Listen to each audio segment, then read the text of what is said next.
Right to disconnect bill ಜೊತೆ not to night shift ಅಂತ ಇನ್ನೊಂದು ಬಿಲ್ ಅನ್ನು ಯಾರು ತರ್ತಾರೋ ಅವರಿಗೆ ನನ್ನ ಮುಂದಿನ ಓಟ್. ಡ್ಯೂರಿಂಗ್ ವರ್ಕಿಂಗ್ ಅವರ್ಸ್ ಅಲ್ಲೇ ಕೆಲಸ ಮಾಡ್ಲಿಕ್ಕೆ ಇಷ್ಟ ಇರೋದಿಲ್ಲ. ಅದನ್ನ ಬಿಟ್ಟು ವರ್ಕಿಂಗ್ ಅವರ್ಸ್ ಮುಗಿದ ಮೇಲೆ ಅಂದ್ರೆ ಬಿಯಾಂಡ್ ದಿ ವರ್ಕಿಂಗ್ ಅವರ್ಸ್ ಅಲ್ಲೇ ನೀವು ಫೋನ್ ಮಾಡ್ತಿದ್ರೆ ಹೇಗಿರ್ಬೋದು, ಸ್ಟ್ರೆಸ್ ಹೇಗಿರ್ಬೋದು, ಯಾವ ಲೆವೆಲ್ಗೆ ಸ್ಟ್ರೆಸ್ ಆಗ್ಬೋದು ಥಿಂಕ್ ಮಾಡಿ.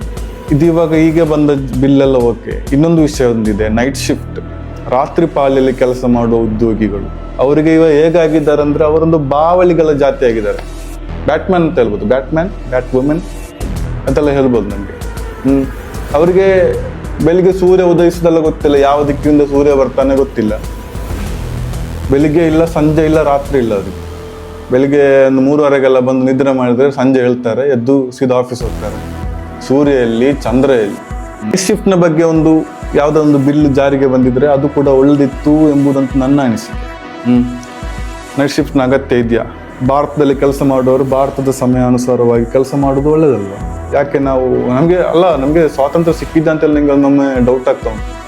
ಯಾವುದೋ ಒಂದು ದೇಶದಲ್ಲಿರುವವರ ಟೈಮಿಗೆ ನಾವು ಇಲ್ಲಿ ಲಾಗಿನ್ ಆಗ್ಬೋದು. ಅವರಿಗೆ ಇಲ್ಲಿ ಬೆಳಿಗ್ಗೆಯಿಂದ ಸಂಜೆ ತನಕ, ನಮಗೆ ಇಲ್ಲಿ ಸಂಜೆಯಿಂದ ರಾತ್ರಿ ತನಕ ಅವಸ್ಥೆ. ರೈಟ್ ಟು ಡಿಸ್ಕನೆಕ್ಟ್ ಬಿಲ್ ಜೊತೆ ನಾಟ್ ಟು ನೈಟ್ ಶಿಫ್ಟ್ ಅಂತ ಇನ್ನೊಂದು ಬಿಲ್ ಅನ್ನು ಯಾರು ತರ್ತಾರೋ ಅವರಿಗೆ ನನ್ನ ಮುಂದಿನ ಓಟ್. ಯಾವುದೇ ಪಾರ್ಟಿ ಆಗಲಿ, ಎಂಥದ್ದು ಜನ ಆಗಲಿ, ಆ ಪಾರ್ಟಿಗೆ ನನ್ನ vote. Not to night shift ಅಷ್ಟೇ.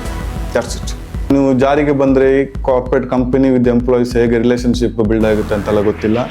ಸೊ ಯಾವ ಥರ ವರ್ಕೌಟ್ ಆಗ್ಬೋದು ಅಂತೇಳಿ ನಿಮ್ಮ ಒಂದು ಅನಿಸಿಕೆ, ಅಭಿಪ್ರಾಯವನ್ನು ಕಮೆಂಟ್ ಬಾಕ್ಸಲ್ಲಿ ತಿಳಿಸಿ. ಹಾಗೂ ವಿಡಿಯೋ ಇಷ್ಟ ಆಗಿದ್ರೆ ನಿಮ್ಮ ಆ ಬಕೆಟ್ ಹಿಡಿಯುವ ಫ್ರೆಂಡಿಗೆ ಮೊದಲಿಗೆ ಶೇರ್ ಮಾಡಿ. ಶಾಕಿ ಟಾಕಿ signing out. Like, comment, share and subscribe. Bye bye.